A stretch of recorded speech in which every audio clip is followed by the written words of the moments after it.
Сёння мы дазналіся пра вызваленне яшчэ 37 палітвязняў. Я радуюся за кожную сям'ю, якая пасля такіх цяжкіх выпрабаванняў атрымае доўгачаканае шчасце быць разам.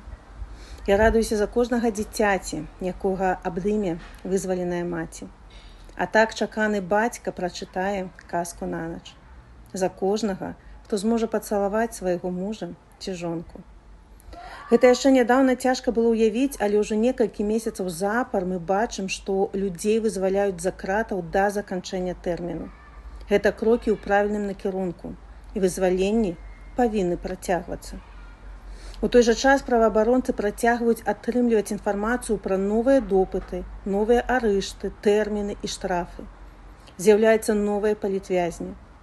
Рэжым кажа пра народнае адзінства, але пры гэтым падзяляе людзей на сваіх і чужых і працягвае біць чужых, а часам і сваіх, каб іншыя баяліся. У Беларусі за кратамі знаходзяцца мінімум 120 чалавек, якія атрымалі тэрміны больш за 10 гадоў.